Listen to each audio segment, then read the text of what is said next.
आणि आपण अशी प्रार्थना करूया की 60वी आणि 75वी आमच्या धर्मामध्ये ज्या एवढ्या ठराविक आहेत त्यांची शताब्दी साजरी करण्यासाठी माझ्या सकट आपण सगळ्यांनी उपस्थित राहायला आलं आपल्याला तर यासारखं दुसरं सौभाग्य नसेल.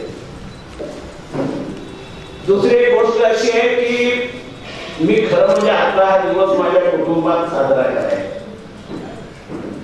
पण नंतर सारी साल कधी चिकटली नाही होत डोक्यामध्ये, किती सारी मला माहिती नाही, पण ते होत.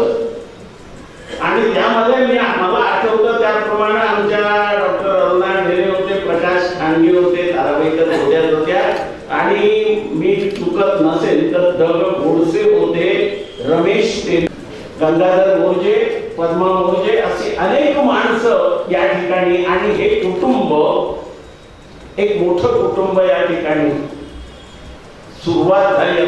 याच्या अगोदर सुरुवात झाली होती, पण इथं ते विस्तारलं आणि यानंतर ते कुटुंब अधिक विस्तारलं, मोठं झालं. एकत्र कुटुंब पद्धतीत होतो, पण परिस्थिती बदलते त्याप्रमाणे वेगवेगळे लोक आपापल्या सदनिका येऊन राहतात.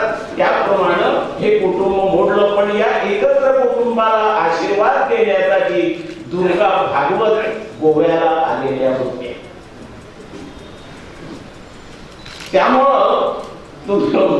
त्यामुळे या कुटुंबाबद्दलच्या एकूण भावना म्हणून येतात. मला क्षमा करा, 2 गोष्टी कारणांसाठी मला तुमच्याकडनं मी क्षमा माफी मागतो.